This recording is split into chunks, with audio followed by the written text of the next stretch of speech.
Potencia tus conocimientos. Evoluciona constantemente. El sector bancario y asegurador no espera. Ecuador necesita profesionales capaces con ganas de hacer un cambio positivo. En IPBF te damos las herramientas para que seas capaz de resolver de forma efectiva los desafíos que se presentan día a día. Capacítate para sobresalir. Conviértete en un experto en tu entorno laboral. IPBF, respaldados por la experiencia. Si eres un líder de una empresa de seguros y estás buscando diseñar una estrategia de negocios que te brinde la oportunidad de asesorar de manera correcta a tus clientes en un entorno sofisticado, competitivo y global, te comento que tenemos el programa de gerencia en seguros para ti. Este programa tiene 3 módulos de capacitación con dirección de seguros, dirección de operaciones y dirección comercial. Son 5 meses de capacitación donde ya no veremos nada de la parte técnica del manejo de ramos, sino más bien está enfocado al desarrollo de habilidades blandas y gerenciales. Este programa cuenta con el aval de EDES Business School. Al finalizar, recibirás doble certificación. Te esperamos.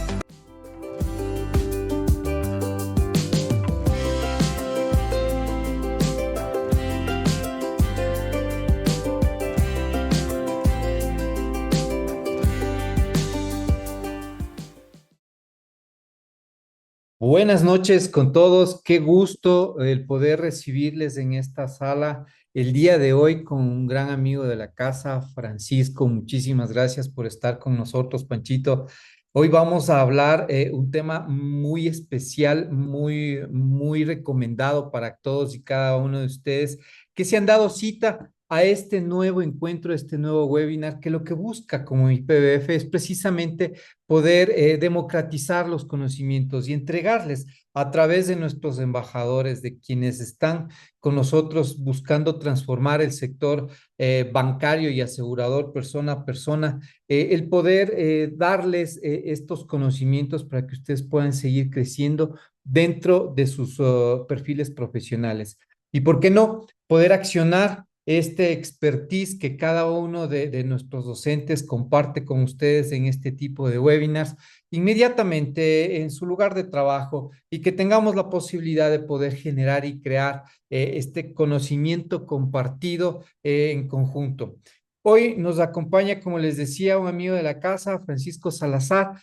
Panchito está ya listo para arrancar, solamente por recordarles lo que buscamos en esta hora que vamos a pasar juntos, es precisamente que pueda ser de ida y vuelta. Así que recuerden que pueden en la parte baja realizar sus preguntas, sus comentarios para que Francisco al finalizar estos 45, 50 minutos en los cuales nos va a comentar sobre el tema que hoy vamos a tratar, tengamos la posibilidad de consultarle y preguntarle el cómo, el por qué y hacia dónde podemos nosotros trabajar en cuanto a la estrategia operacional, esta excelencia operacional enfocada en el sector financiero, en el sector asegurador, claro, desde esta transición que nosotros la tenemos, desde este gobierno digital hacia un gobierno inteligente. Así que no se olviden, en la parte baja, en preguntas y respuestas, nos van dejando cada una de sus inquietudes. Panchito, bienvenido. Hola, hola con todos. Buenas noches. Gracias, Diego, por la presentación y al IPBF por la invitación. Para mí es un gusto y estoy honrado de poderles acompañar en este webinar que hemos denominado Estrategia y Excelencia Operacional de un gobierno digital a un gobierno inteligente. Les voy a agradecer si me pueden confirmar que estén viendo mi presentación. Ahora sí le vemos. Perfecto, perfecto. Muchas gracias. Bueno, empecemos. Entonces, soy Francisco Salazar. Diego me había presentado hace unos segundos. Llevo más de 14 años trabajando ya en el sector bancario y asegurador, siempre enfocado en las ramas de excelencia operacional, dirección de proyectos, manejo de operaciones. Y pues bueno, esta experiencia nos ha llevado a construir junto al IPBF este webinar que vamos a compartir con ustedes. Y nuestra promesa durante estos 40, 50 minutos se resume en estos 5 puntos. Conoceremos los conceptos que impactan en la gestión cultural de las organizaciones, a la hora de buscar una transformación exponencial. Al hablar de entornos complejos, cambiantes, vamos a deducir o llegaremos a deducir cómo un entorno BANI impacta en la transformación de nuestras organizaciones. Y también buscamos que al final de este webinar nos quedemos con una idea clara de cómo se relacionan los conceptos de estrategia, excelencia operacional, eficiencia operacional. Sin duda también que sepamos cómo debemos abordar los 4 principales elementos que se deben tratar a la hora de implementar excelencia operacional en nuestras organizaciones. Y sin duda uno de los aspectos más importantes, cómo alineamos la estrategia con la operación. Empecemos hablando brevemente, de manera súper rápida, sobre nuestro entorno, porque la transformación de las organizaciones tiene una clara dependencia de varios factores, tanto externos como internos, refiriéndonos a nuestras organizaciones. En relación a los factores externos, sabemos que si nos situamos en la realidad de nuestro país es altamente volátil y dependiente de sucesos internacionales, sobre todo aquellos que afectan directamente aspectos como el precio del barril de petróleo y sus derivados, cosas como la guerra de Rusia-Ucrania, Palestina-Israel y restricciones en la producción. Algo similar sucede en aquellos sucesos que afectan a la economía estadounidense. Estados Unidos, además de ser nuestro principal socio comercial, es el dueño de nuestra moneda oficial, la moneda que usamos, y determina a nivel mundial indicadores como la tasa libre de riesgo, que es el referente principal a la hora de definir tasas internacionales, tasas de interés internacionales para recibir fondos del exterior. Si hablamos ya del entorno local, sin entrar mucho a detalle, sabemos que el aspecto político en el Ecuador tiene un alto impacto en relación a su inestabilidad, la poca gobernabilidad que mantenemos. Sin duda el entorno económico también es complejo, mantenemos altos niveles de endeudamiento, un déficit presupuestario que lleva años sin poder recuperarse, tasas de desempleo elevadas. Y si esto lo llevamos a la economía familiar, la economía de nuestros clientes, significa que cada vez las familias tenemos poca capacidad o menor capacidad de ahorro, alta probabilidad de no cubrir obligaciones financieras y cada vez mayores complicaciones en nuestras organizaciones para lograr una venta adecuada, una venta con bajo riesgo. En cuanto a lo social, vemos un deterioro permanente de la convivencia, altos niveles de inseguridad lo reflejan. Varios negocios han tenido que cerrar por este motivo. Cada vez hemos tenido que incurrir en mayores gastos asociados a seguridad y sin duda vivimos una incertidumbre permanente. En cuanto a lo tecnológico, vemos una adopción cada vez mayor de medios digitales en todas las industrias y una ola de tendencias asociadas a la innovación que se sienten con mayor presencia desde los últimos 5 o 6 años atrás. Y en el entorno legal tenemos un desafío permanente. El sistema financiero es altamente regulado, bajo normas además muy ligadas a los aspectos políticos. Y lo propio sucede con la definición de autoridades, superintendente de bancos, de compañías, superintendente de economía popular y solidaria, superintendente de protección de datos. De hecho, la ley de protección de datos, cuyo régimen sancionatorio empezó hace poco, tiene ya una autoridad definida y podría marcar realmente un antes y un después en la forma en la que hacemos o en la manera en la que llevamos nuestro negocio. Si nos referimos a los factores internos, cada organización es un mundo diferente, con capacidades distintas que deben ser evaluadas de acuerdo a si permiten aprovechar las oportunidades de este entorno que acabamos de conversar o si por el contrario intensifican las amenazas de este mismo entorno.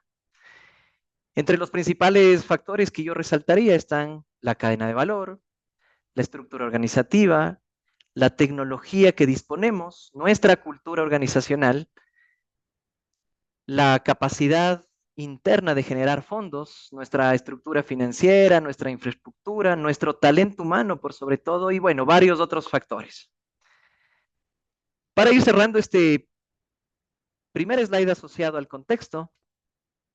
Todos los elementos que hemos mencionado deben elevarse a una potencia llamada COVID-19, porque si bien aún vivimos ya una etapa post-pandemia, las secuelas de este evento, no terminan de superarse en ningún aspecto. Y creo que dejó sin duda varios aprendizajes. De muchos de ellos saldremos más fortalecidos, aunque aún tengamos algunas huellas irreparables sobre las que tengamos que durante varios años seguir trabajando. Este entorno se lo conocía hasta el 2016, entre los años 80 y 2016, como un entorno VUCA. Seguramente muchos de los aquí presentes habremos escuchado al respecto. Este acrónimo VUCA tuvo su origen en el ámbito militar y buscaba explicar de alguna manera este mundo complejo y ambiguo. Las siglas que lo componen venían asociados a adjetivos como el de la volatilidad, entendido como un entorno permanentemente cambiante, poco predecible. Incierto, entendiéndolo como una imposibilidad permanente de saber a ciencia cierta los cambios que se venían. Complejo, producido principalmente por la confusión de tantos cambios que vivimos a la vez. Y ambiguo, por una evidente falta de claridad, la falta de capacidad de predecir las cosas. Pero este concepto ha evolucionado a raíz más o menos de los años 2016, 2017, y hemos pasado a hablar de un entorno BANI. Este entorno BANI fue acuñado por primera vez en un artículo denominado de Facing the Age of the Chaos, y ahora las variables pues son más fuertes. Ya no hablamos de volatilidad solamente, sino de fragilidad. Y esto es consecuencia de las brechas que causó la volatilidad que nos dejó VUCA en un entorno anterior. Es un contexto cada vez más quebradizo, ya que en cualquier momento puede romperse.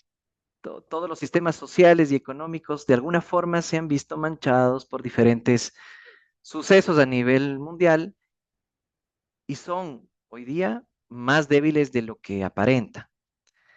Si lo vemos con más profundidad, estos sistemas incluso pudiéramos pensar que están al borde de romperse en cualquier momento, por más fuertes que parezcan. Va relacionado también a un concepto de no elasticidad de alguna forma. Hemos pasado de la incertidumbre a la ansiedad.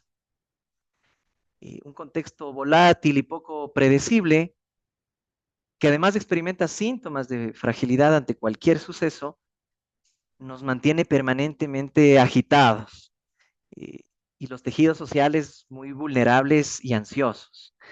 Es una sensación permanente de inquietud, de zozobra que nos rodea. Esta ansiedad, además, se ve incrementada por la sensación de impotencia que vivimos todos los individuos en el día a día. Una sensación de que cada propuesta que hacemos, cada solución que encontramos no necesariamente calza y resuelve los problemas que tenemos. El peligro de esta ansiedad no es la ansiedad per se, sino el miedo que genera, porque a ratos este miedo lo que hace es frenarnos, nos hace sentir impotentes y nos puede convertir en sujetos pasivos. Hemos pasado de lo complejo a lo no lineal. Estábamos acostumbrados a vivir en un mundo complejo, como veníamos viendo desde los años 80 con VUCA.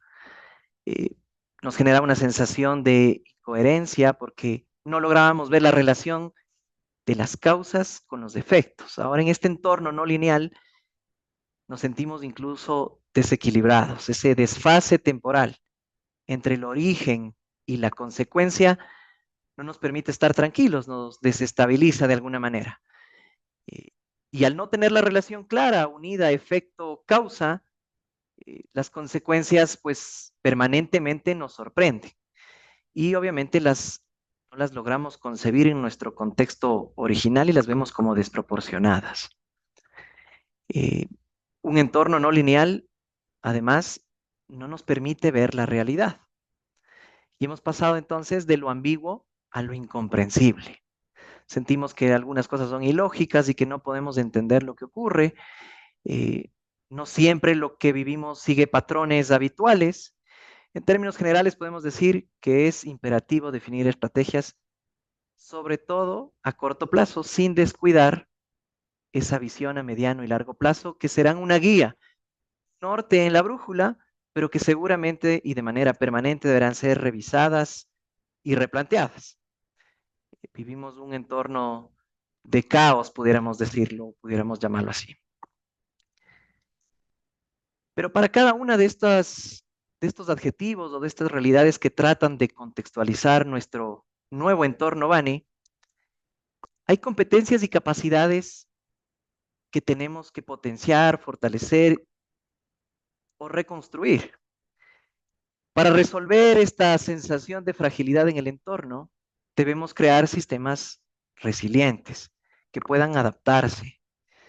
Tenemos que estar listos para activar métodos de recuperación rápidos, estar atentos a correr prototipos y testeos que nos permitan equivocarnos rápido, de manera barata, de manera ágil, en tiempos cortos, para resolver de alguna forma esta sensación de ansiedad.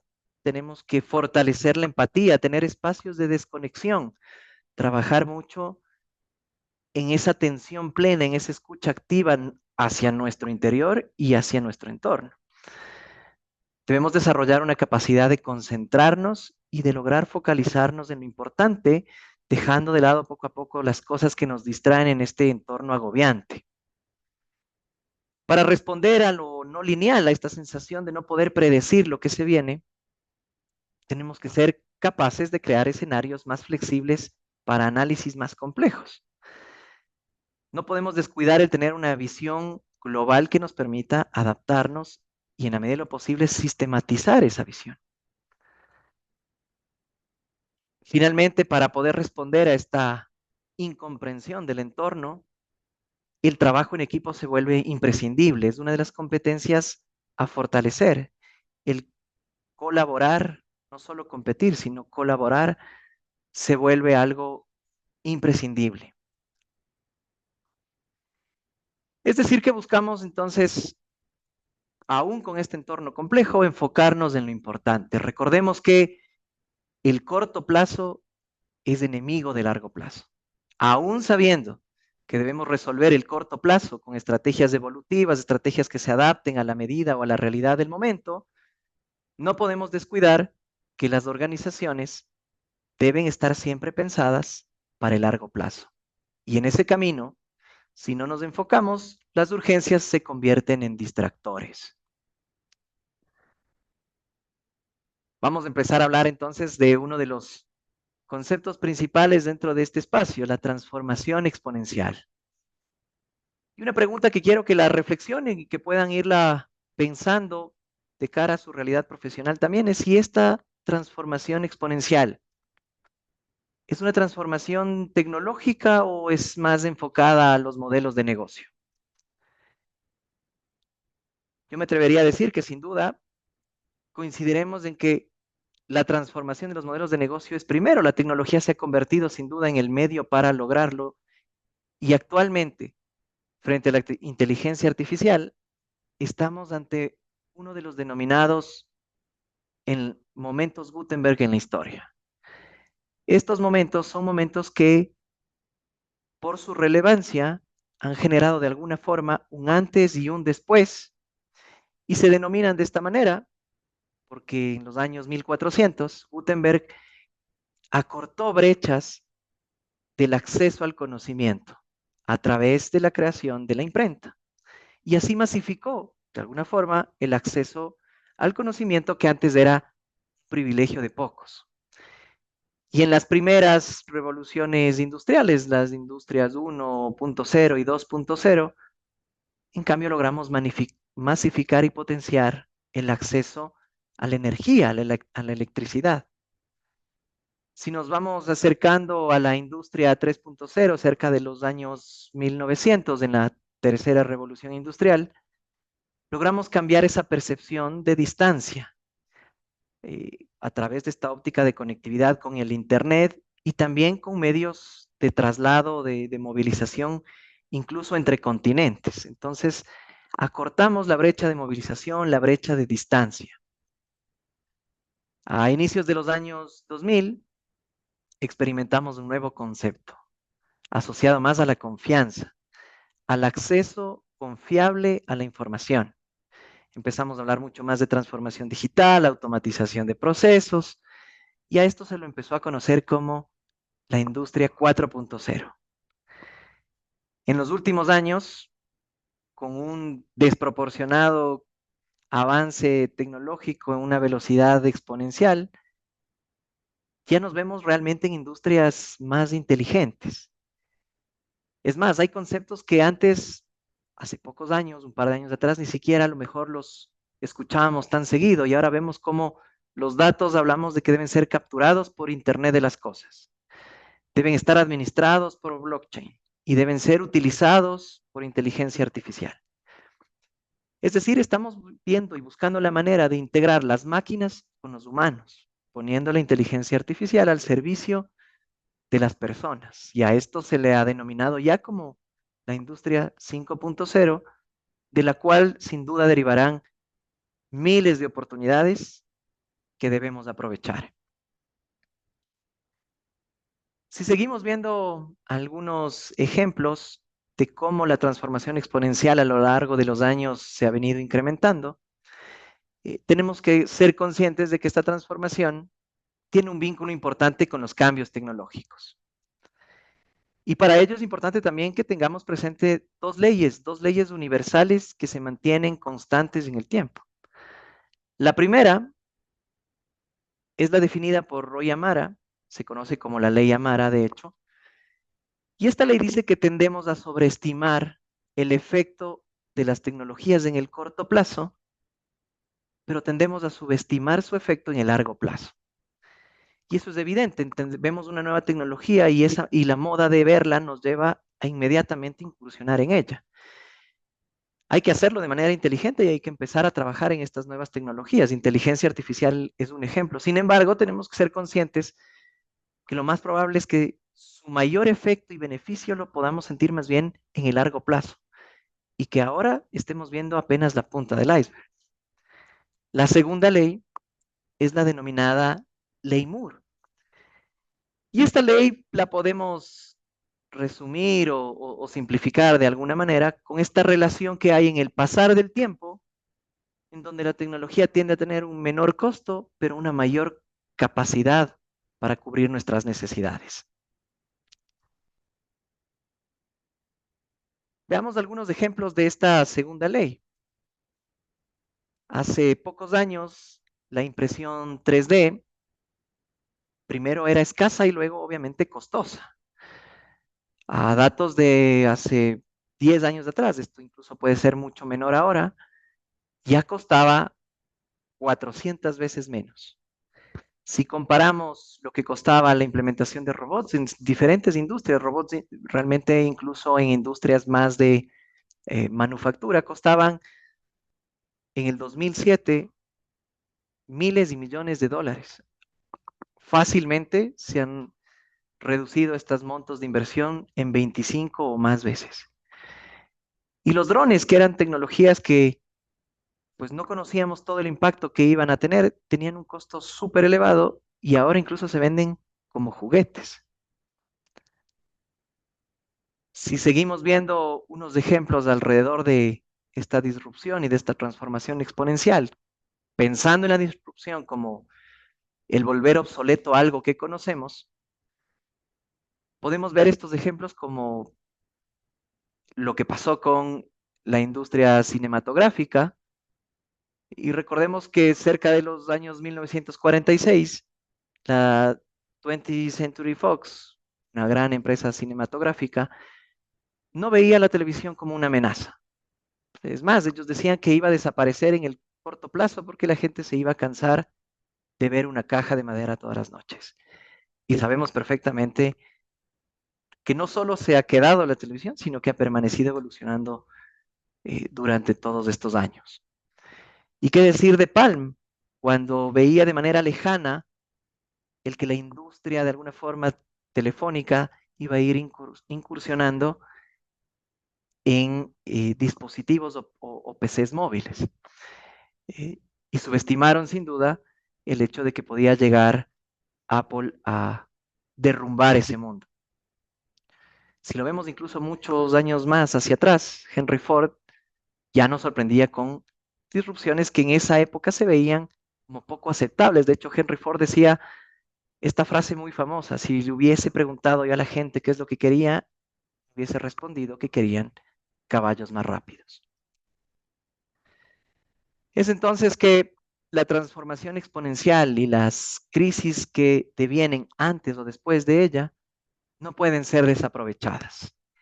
En japonés, la palabra crisis es un anagrama que está compuesto de dos partes. Por un lado, peligro, y por otro lado, oportunidad. Debemos entonces dejar de ser, de alguna forma, quienes pronostican el futuro mediante la proyección del pasado y convertirnos en quienes pronostican el futuro creándolo. Hay varios ejemplos más. Voy a tomar uno de manera rápida asociado a Nokia y Waze. En el 2007, Nokia tenía una valoración cercana a 140 billones de dólares. En ese mismo año gastó algo cercano a 8 billones de dólares para adquirir Naptec, una compañía de navegación y mapas de carreteras. Y Nokia le seguía la pista muy de cerca a Naptec porque entendían que al dominar esa industria de los sensores terrestres o de las carreteras, eh, iban a poder controlar todo el circuito de alguna forma o todo el sistema de navegación. Entonces Nokia llegó a esa conclusión de que si controlaban estos sensores estarían en la capacidad de dominar el nicho de los mapas y de la información local a nivel online. Claro, de manera desafortunada y desacertada para Nokia, mientras esto pasaba, nacía una pequeña compañía israelí llamada Waze, que en lugar de invertir altos valores, altos capitales en estos sensores de carretera, decidieron que podían apostarle a recoger información a través de la localización de los sensores GPS que ya empezaban a venir en los celulares. El nuevo mundo de los smartphones ya venía con estas nuevas tecnologías asociadas a los dispositivos móviles. Y esto le permitió en menos de 2 años tener tantas fuentes de información, incluso mayor a la cantidad de los sensores que manejaba Naptec y que Nokia había comprado. Si vemos un poco esta analogía y vamos viendo lo que sucedió con Nokia, hizo una inmensa apuesta defensiva para adquirir un activo con la esperanza de que iba a realizar una maniobra con iPhone más evasiva, pero ese tipo de movimiento que estaba aplaudiéndose en ese entonces en los negocios no estaba entendiendo las implicaciones exponenciales que iba a generar la industria telefónica y fracasaron. De hecho, para junio del 2012, el valor de Nokia en el mercado ya había caído de 140.000 millones a 8.2 mil millones. O sea, casi lo que costó la adquisición de Naptec en esa primera época. La mayor compañía entonces de telefonía móvil del mundo perdió totalmente su liderazgo y en junio del 2013, de hecho, Google adquirió Waze por 1.1 mil millones de dólares. En ese momento la compañía no tenía mayor infraestructura ni de hardware ni de software, pero estaban empezando y habían adquirido ya Waze y no tenían a lo mejor ni más de 100 empleados. Lo que sí pasaba es que tenía una cantidad de usuarios importante. Waze tenía cerca de 50 millones de sensores humanos, que era mucho más de lo que Nokia había podido lograr.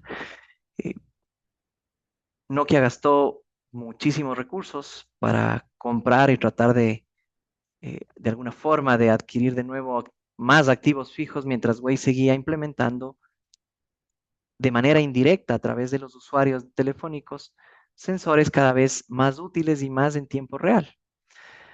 Entonces, este ejemplo de alguna forma de Nokia nos lleva a darnos cuenta cómo la transformación exponencial de las tecnologías que no conocemos ahora, que tendemos a subestimar en el largo plazo, nos permiten de alguna manera representar esta segunda ley también de Moore que decíamos, ¿no? Esta ley que nos lleva a darnos cuenta de que las inversiones en tecnología poco a poco en el tiempo irán siendo menores en costo, su capacidad de cobertura será mayor y será cada vez más accesible para cada una de las organizaciones.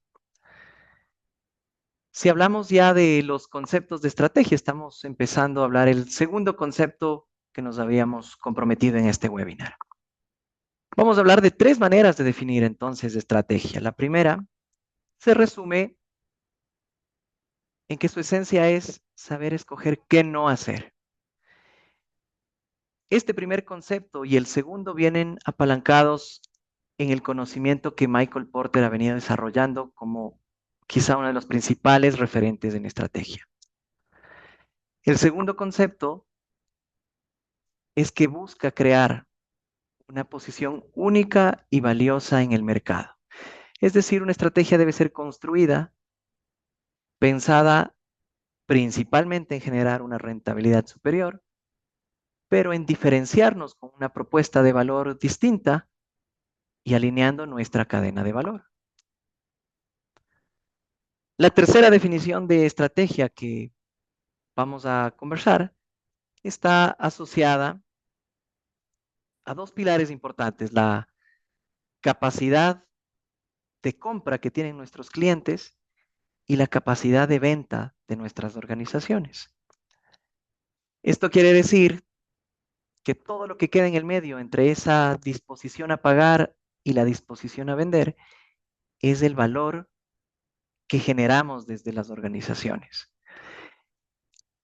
A todo lo que el cliente está dispuesto a pagar a través de un precio le llamamos la satisfacción que percibe, y a todo lo que, por ejemplo, con nuestros empleados estamos dispuestos a cubrir, le llamamos la satisfacción interna de la organización. Y el margen va a estar dado, el margen de valor para las organizaciones, que es otra forma de definir estrategia, está dado por esa relación entre el precio y el costo, ¿no es cierto? La compensación asociada a la disposición de vender. Son 3 conceptos o 3 visiones que nos permiten de alguna manera ir asociando también cómo excelencia operacional y estrategia se van relacionando a la hora de hablar de transformación exponencial. Y para administrar la estrategia no solamente debemos hablar de los resultados financieros, que sin duda son quizá de los más importantes, pero nuevamente vuelven a ser la punta del iceberg de la administración de la estrategia. De hecho, más abajo vemos que existen acciones con clientes, tenemos que asegurarnos de administrar nuestro modelo de operación y sin duda tenemos que mantener acciones asociadas a nuestros colaboradores, que son quienes accionan los modelos de operación y quienes nos permiten llevar a cabo acciones directas con nuestros clientes. Conversemos entonces sobre algunos mitos que atentan contra la estrategia. Empecemos con el primero, que habla sobre la productividad como un objetivo. La productividad se trata de hacer las cosas. Mientras más hacemos, mejor. Sin embargo, la estrategia se enfoca en hacer bien las cosas que sí se deben hacer. Es decir, que requiere dejar de lado algunas cosas. Y esto representa un reto de cara a la organización importante, porque tenemos que aprender a decir que no a varias iniciativas, a algunos proyectos. Y también recordemos que tenemos luchas culturales internas que tenemos que resolver. Finalmente, cuando hablamos de productividad y estrategia, si bien pueden ser conceptos disonantes, no hay nada de malo con ser productivo siempre y cuando lo productivo esté enfocado a lo que realmente debemos hacer. De hecho, Peter Drucker decía, no hay nada más inútil que hacer de manera eficiente lo que no se debe hacer.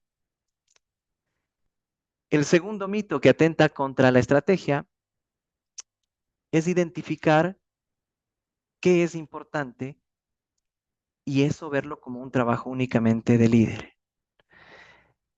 Si mentalmente hacemos una lista de nuestros proyectos en la organización, estoy seguro que llegaremos a contar no con una ni dos, sino nos faltarían manos para poder determinar el número realmente de iniciativas que manejamos. Pero realmente de ellas, ¿cómo determinamos que son importantes y qué tan dispuestos a quedarnos con lo importante estamos? Se convierte en un reto que no solamente es de líder. Y de hecho, normalmente buscamos justificar que cada una de nuestras iniciativas son útiles. Cuando definimos una estrategia, no puede quedar solamente en manos de los distintos líderes de la organización el definir qué es o no importante. Debe haber una cultura de definición de lo que realmente la organización va a llamar como importante. El tercer mito es creer que el pensamiento estratégico solamente se trata de pensar, de proponer, de hacer un plan y de dejarlo sentado en un documento que muere en el sueño de los eternos. Y realmente las ideas estratégicas tienen sentido cuando se accionan, cuando realmente hablamos no de miles de pestañas en un Excel para tratar de estimar todos los beneficios y retornos, sino que realmente nos ponemos manos a la obra y empezamos a trabajar. Eh, entonces, estos tres mitos atentan permanentemente contra nuestros conceptos o los tres conceptos de estrategia que veíamos. Entremos a hablar un poco sobre excelencia operacional. Vamos ya tocando el tercer concepto y a lo largo de este que nos vamos a detener con un poco más de calma en los minutos que nos quedan, vamos a hablar de cómo la excelencia operacional tiene que ser vista en cada una de nuestras organizaciones. La excelencia operacional busca ser óptimos en la ejecución de nuestros procesos, evitar pérdidas asociadas a la ejecución de los procesos, pero también ser consecuentes y consistentes con nuestra estrategia. Cuando las dos cosas suceden, estamos hablando de excelencia operacional. Y los cuatro elementos que les había comentado en nuestra promesa en el primer slide, que deben ser abordados para lograr implementar excelencia operacional, son filosofía, cultura, persona y tecnología. Y cuando hablamos de filosofía, buscamos hablar de la forma en la que la organización va a pensar, a dónde queremos llegar, qué es valor y qué es pérdida para la organización. Por ejemplo, si hablamos de una filosofía organizacional, podemos hablar de Lean.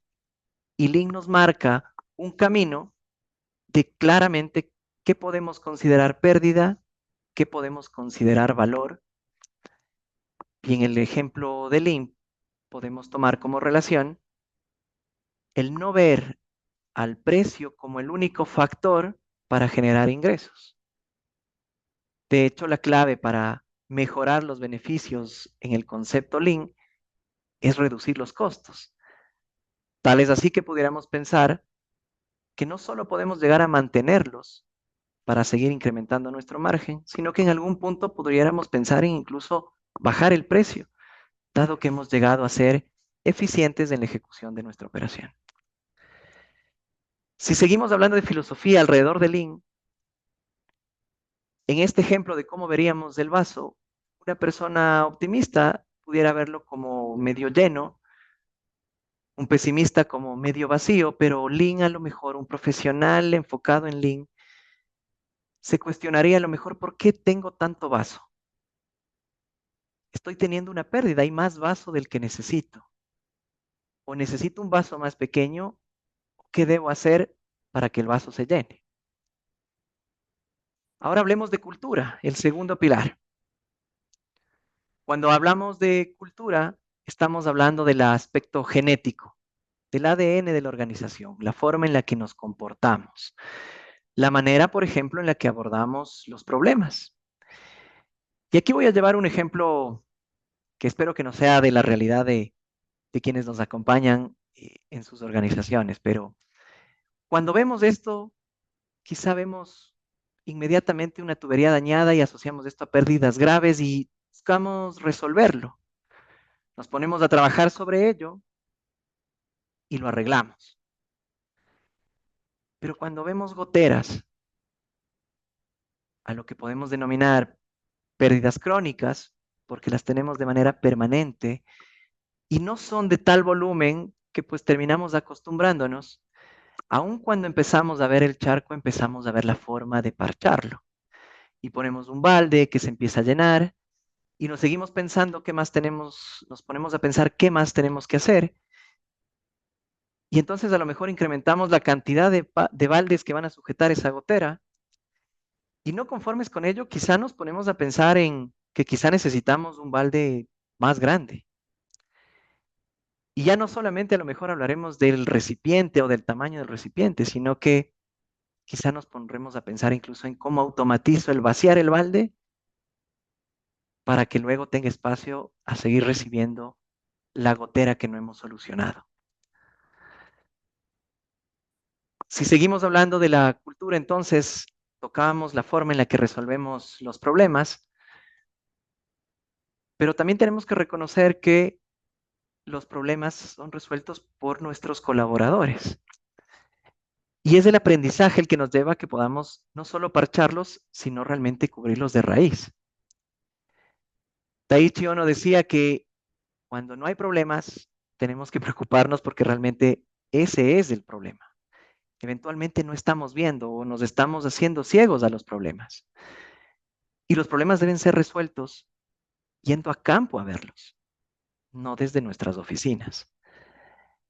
Y de hecho la cultura japonesa alrededor del Lean nos lleva a pensar en eso, salir de nuestras oficinas, tomar acción sobre los eventos que podemos percibir y resolver los problemas.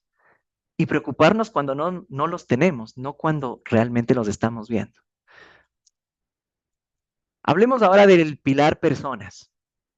Las personas son nuestro mayor activo y sin duda tenemos que procurar que sea un equipo capacitado, empoderado, motivado. Esto lo conocemos de memoria, pero no hay que descuidar el liderazgo.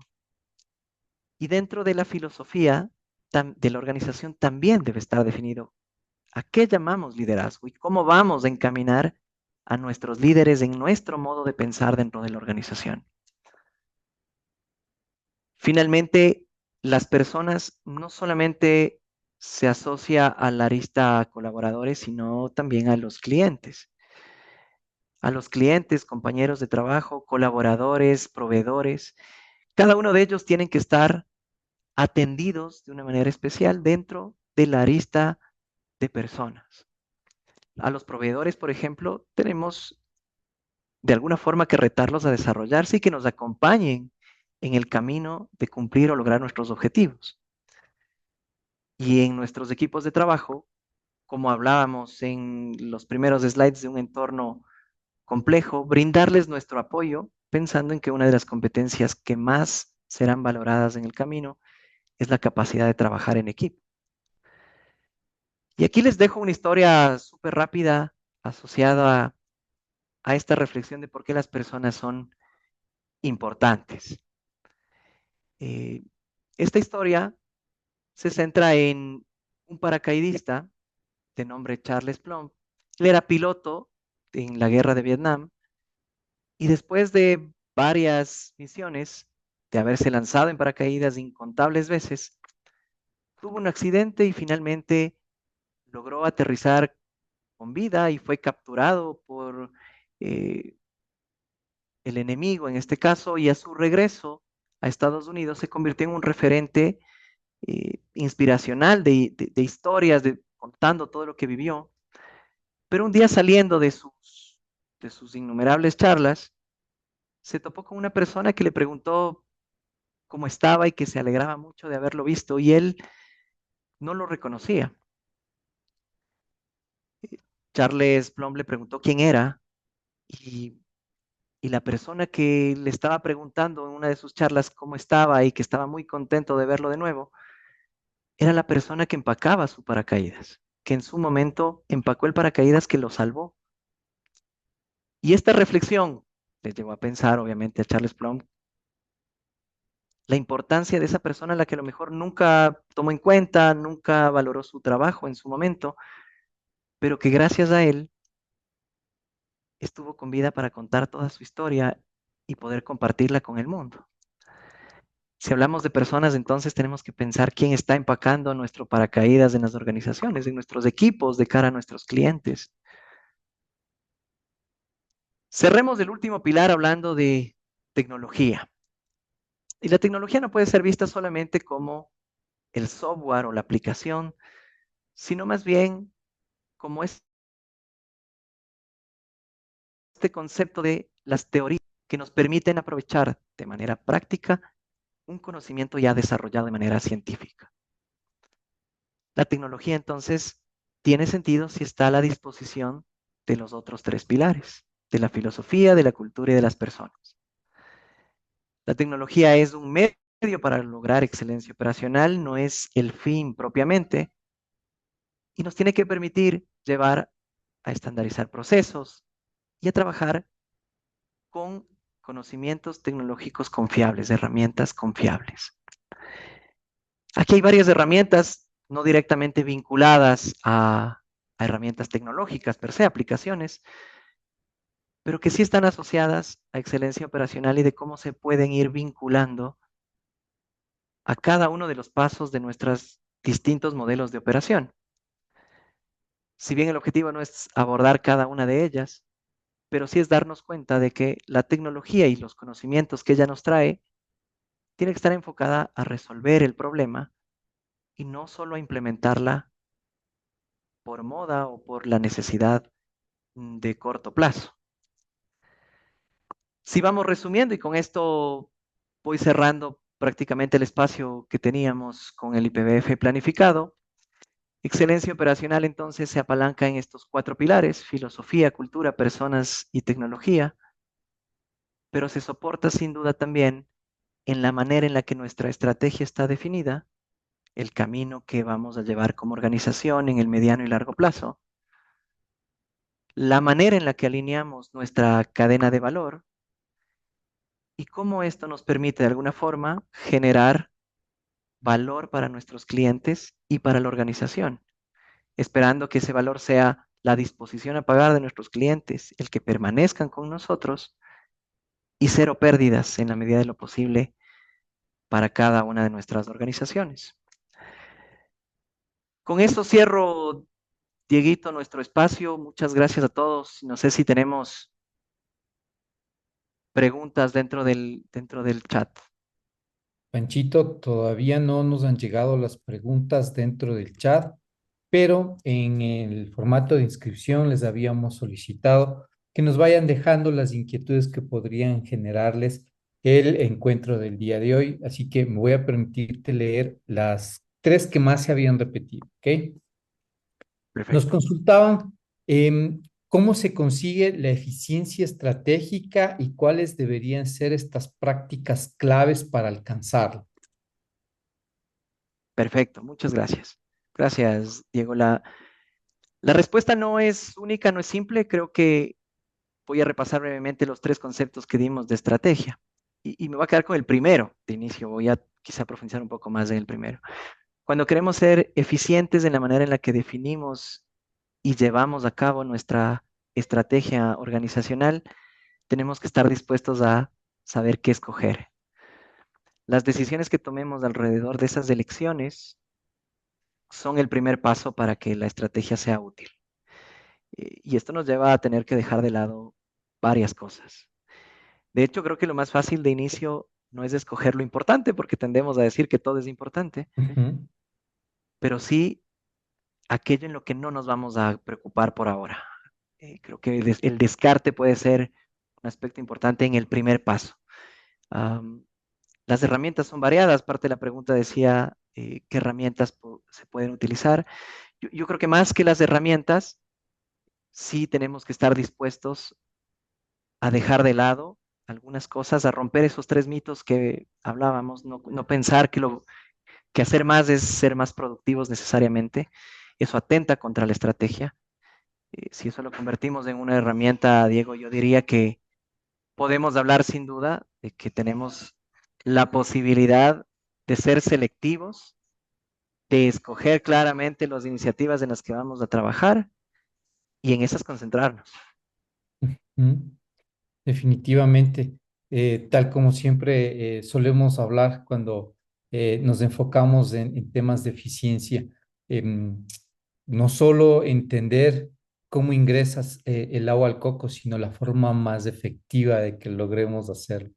Tenemos una de las preguntas, luego te voy a hacer las dos que nos dejaron en el formulario de inscripción. ¿Qué relación tiene la eficiencia con la calidad total? Nos consultan. Totalmente relacionadas. Si bien no pudieran ser sinónimos, calidad sí busca sin duda que seamos efectivos, que logremos hacer las cosas bien a la primera. Ujú. Y eso por ende es un conjunto un poco más arriba de eficiencia, ¿no? Eficiencia no solamente viéndola como el uso adecuado de los recursos. Yo diría que calidad es el paraguas más grande, eficiencia es un subconjunto de él, están totalmente ligados. eh, por ahí un poco responderíamos a esa inquietud. Súper, gracias, Panchito.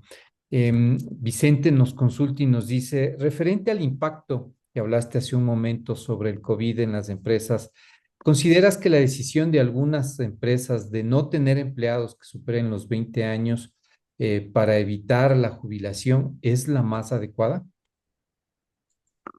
Yo creo que hay que separar sin duda ahí dos aspectos, digamos, el personal y el de la organización, sin duda. Eh, la organización subsiste principalmente por la capacidad de ser rentable y de la generación de ingresos que tiene, por la capacidad de tener o de optimizar sus costos de alguna forma. Eh, creo que más bien aquí hay un concepto de responsabilidad social empresarial sobre el que quizá deberíamos trabajar. No creo que el motivo únicamente haya sido la pandemia, sino más bien qué estaban haciendo las organizaciones para aquellos colaboradores que están próximos a tener esa realidad. Y también desde nuestro lado, ¿qué estamos haciendo los colaboradores para realmente prepararnos para algo que inevitablemente va a llegar para todos? Nadie creo que pensamos en trabajar 100 años. Sabemos que vamos a tener en algún momento que eh, dejar un mundo, un poco el mundo laboral. Entonces, creo que hay una responsabilidad compartida. No me atrevería a dar una opinión si es que fue lo más correcto o no, porque creo que dentro de las organizaciones tenemos que pensar en que están generando rentabilidad de ingresos como su principal objetivo, pero creo que hay una responsabilidad compartida. ¿Qué hacen las organizaciones para preparar a sus empleados que están cerca de de llegar a esos momentos? Y también del lado personal, ¿qué estamos haciendo dado que conocemos que ese momento llegará en cualquier momento? ¿Qué tan preparados estamos económicamente, profesionalmente para cubrir una nueva realidad? Y me parece ahí como que poniéndole un doble clic, como suelen decir muchos de nuestros alumnos, cuando no solamente hablamos de esta cultura organizacional, sino que también hablamos de que este cambio que debe de existir en cualquier organización requiere una gestión como tal. Siempre nos vamos a encontrar con esta resistencia de uno, varios o de diferentes actores. Y mi consulta, haciendo o validando lo que hace un momento tú nos decías y lo que Vicente también nos comentaba, es, bajo tu experiencia, ¿cuáles han sido las mejores estrategias de esta gestión del cambio que te han resultado efectivas en tu día a día para que puedas superar esta resistencia al cambio? Creo que ese es el principal reto a quienes de alguna forma buscamos transformar las organizaciones desde nuestros distintos frentes. Yo te diría que no solo la resistencia de las personas es el reto, sino la capacidad que nosotros tenemos para involucrarlas. Eh, siempre el trabajo va a ser mejor recibido y va a ser más llevadero y fácil de implementar en una transformación cuando los distintos actores están involucrados. quienes trabajamos en optimización de procesos, en dirección de proyectos, en transformar la operación de una organización, siempre vamos a estar cuestionados desde el frente del experto. El experto que lleva años haciendo su trabajo y que a lo mejor ha generado muy buenos resultados. Y frente a ello llega un extraño a cuestionar, eh, y la madurez del cuestionamiento tiene que estar dada de ambos frentes, de quien debe tener el tino para cuestionar de la manera adecuada y saber sacar de la persona que está siendo de alguna forma intervenida o con quien estamos trabajando para transformar su operación, sacar lo mejor de él, de su trabajo, de su experiencia, y también del otro lado, ¿no? La persona que está recibiendo el cuestionamiento no puede recibirlo solamente porque llegó una iniciativa de transformación.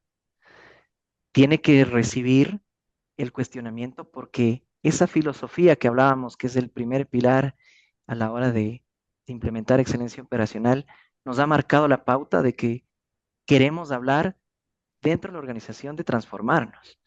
Si no estamos yendo contra la corriente, ¿no? Estaríamos yéndonos totalmente contra la corriente. Ah, Súper válido realmente, Penchito. Creo que ese es el core de este liderazgo, ¿no? El poder sacar a flote lo mejor que podemos hacer para la consecución de estos objetivos organizacionales. Juan Carlos nos hace una pregunta, nos dice, en este nuevo entorno, ¿cuál es el elemento, no, cuál es el elemento más crítico que se debe de abordar dentro de la planificación estratégica? Y una segunda pregunta, ¿de qué manera la ejecución de la estrategia ahora debe de incorporar estos conceptos de agilidad? Mm, ¿Por cuál de las perfecto, dos quieres arrancar ahí? perfecto. No, vamos, empecemos con la primera. ¿Cómo Dale. incorporar estos conceptos? El análisis del entorno es una práctica, yo diría que muy utilizada a la hora de hacer una planificación estratégica. Creo que el pecado está en pensar que ese análisis es el plan per se. El documento no Mm, tiene vida, digamos. El documento sirve de referencia. El documento o la sesión de planificación, el llegar a ciertas conclusiones, eh, se convierten en una guía. Ah, pero creo que tenemos que convertirlo en el corto plazo en acciones que se puedan medir y en el largo plazo en la posibilidad de no desorientarnos, de no perder la brújula que habíamos definido. Ah, este para mí es un trabajo de disciplina. ¿Cómo incorporaría un poco estos conceptos? Y entro ya un poco a la segunda pregunta de agilismo y demás. Eh, Vamos a definir seguramente varios objetivos de mediano, de largo plazo a los que queremos llegar, pero no podemos darnos el lujo de esperar incluso un año entero, peor 2 o 3, en ver cómo vamos acercándonos a él. Debe haber una disciplina permanente de verlo de manera más recurrente, porque puede pasar que ese objetivo que me tracé en el entorno que va transcurriendo durante cada año, a lo mejor fiscal, necesita ajustarse.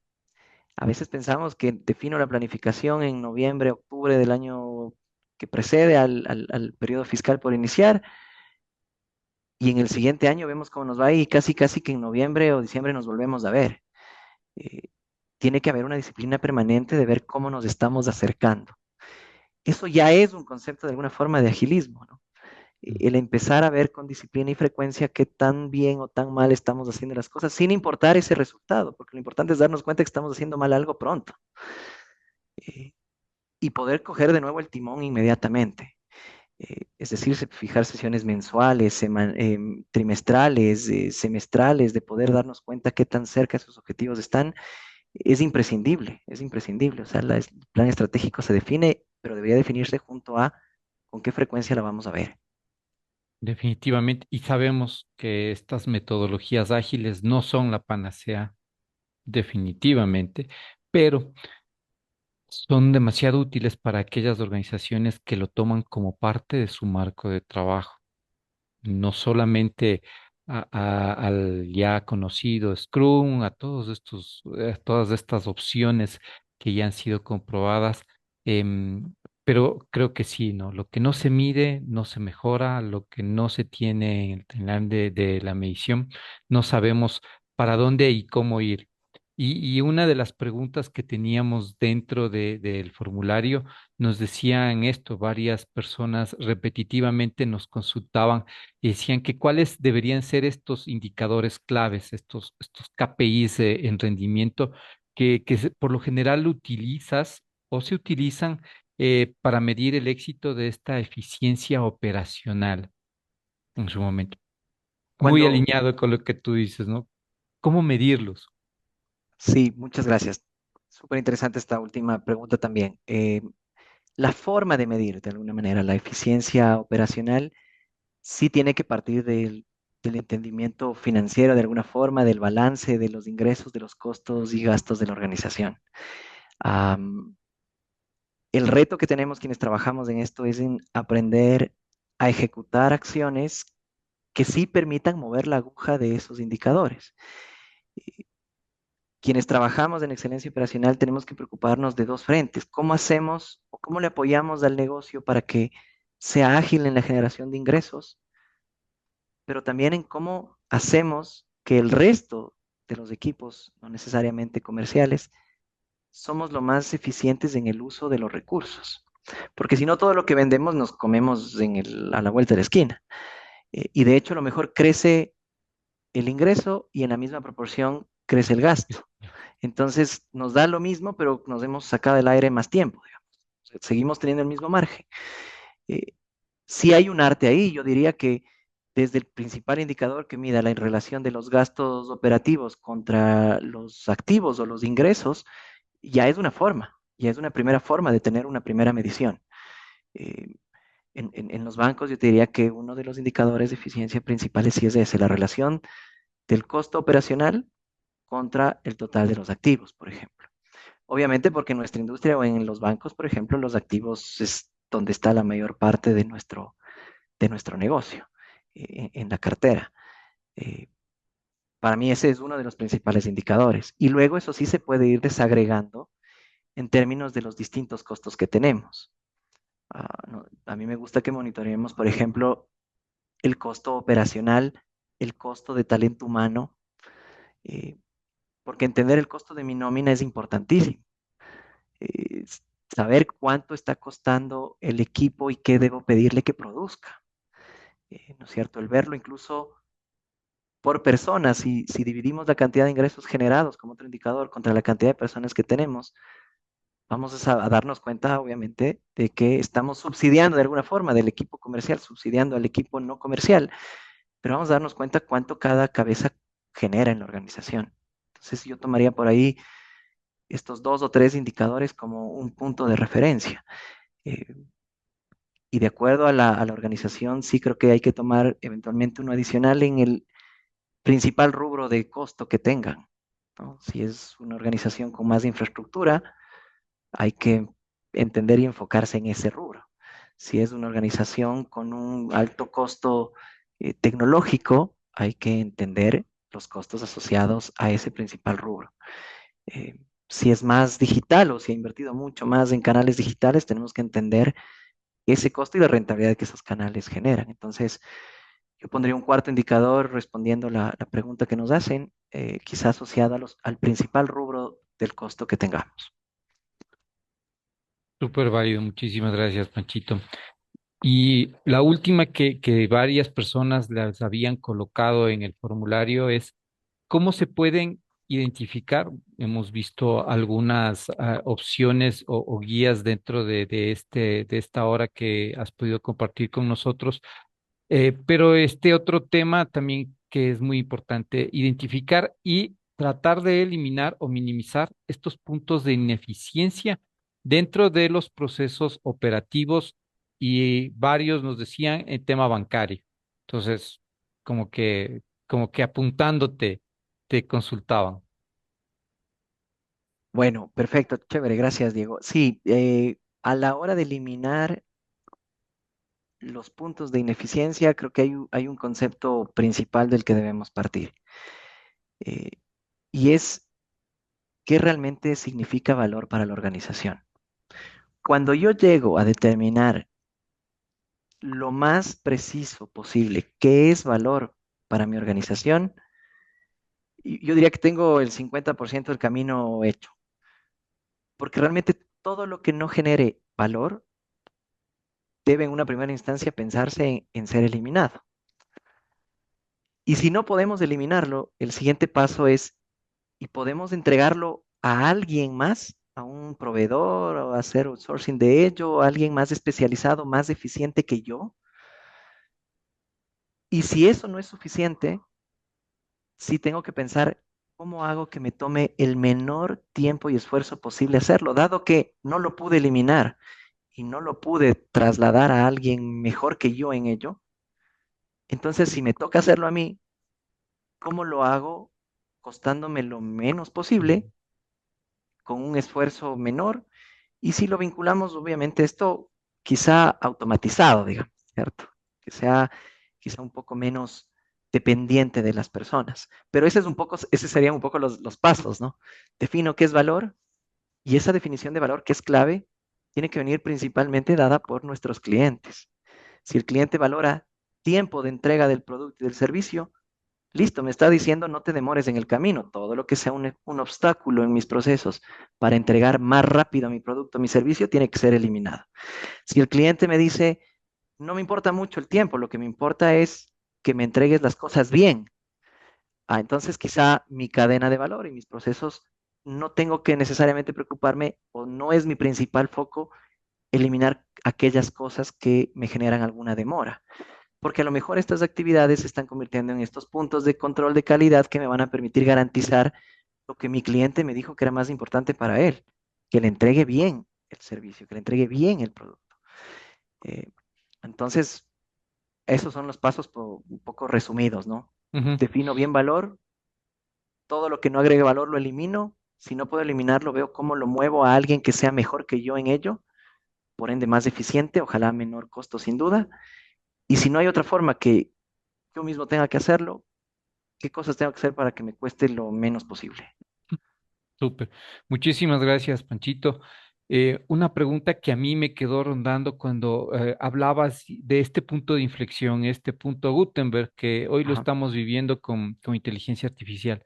¿Cómo el sector financiero está adoptando estos procesos de inteligencia artificial en su día a día? ¿O cuál es la perspectiva de adopción de estos procesos de inteligencia artificial en en su eficiencia operativa al interna?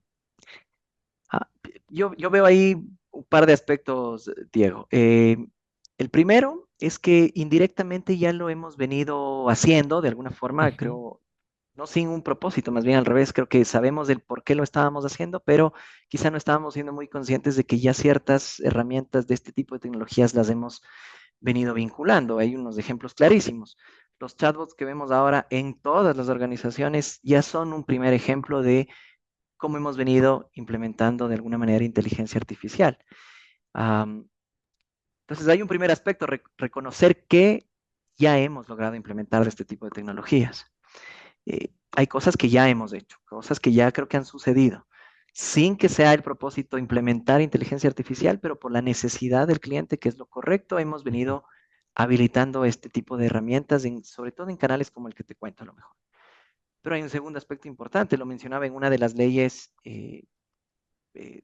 asociadas a esta transformación tecnológica, ¿no es cierto? Sí tendemos nosotros a sobreestimar lo que la tecnología va a hacer cuando recién la vemos y tendemos a subestimar lo que puede hacer en el largo plazo.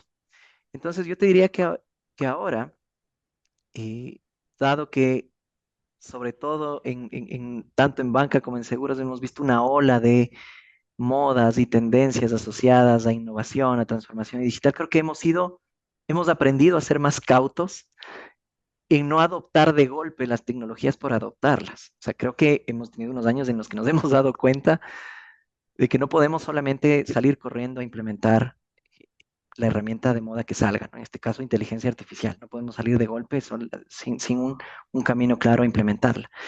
Eh, y un tercer aspecto que yo creo que es súper importante es reconocer en dónde va a generar valor este tipo de herramientas.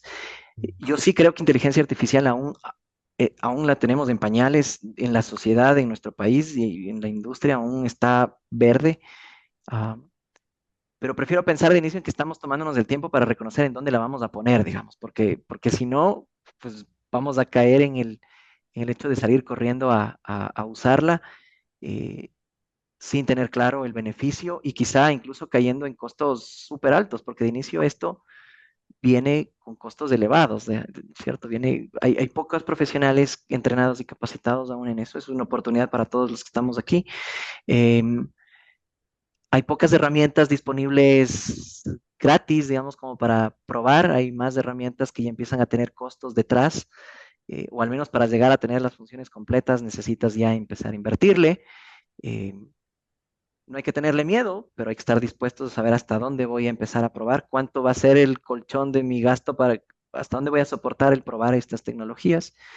Entonces yo diría, Diego, que estamos en pañales y prefiero pensar en que nos hemos tomado el tiempo de madurar un poco el para qué vamos a usarla, porque su potencial, por lo que he podido venir leyendo y preparándome al respecto, es súper amplio, ¿no? Lo vamos a ver en los procesos en el back, lo vamos a ver en el aspecto comercial, lo vamos a ver en la atención con nuestros clientes, lo vamos a ver en la forma en la que atendemos reclamos, lo vamos a ver en todo lado.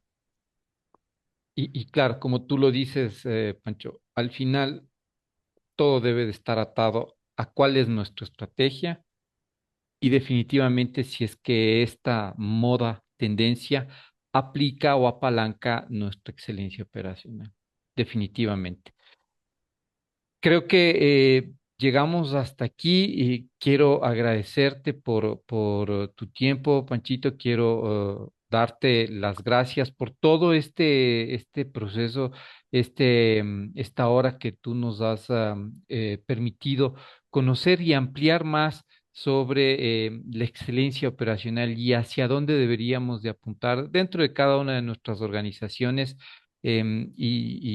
frente a todos nuestros asistentes, pues quería hacerte este reconocimiento público por ser parte de nuestro programa de embajadores del IPBF, por dejar de lado estos ámbitos de egoísmo, de ambigüedad y querer democratizar tus conocimientos, llegar a mientras más gente mejor, porque sabemos que es la forma correcta de poder transformar una industria y transformar un sector tan valioso como es el financiero y el de seguros del país.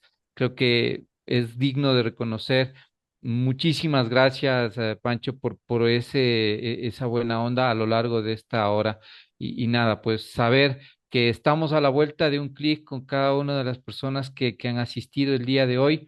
Agradecerles nuevamente y contarles que siempre pues estaremos listos y dispuestos para cuando ustedes así lo deseen.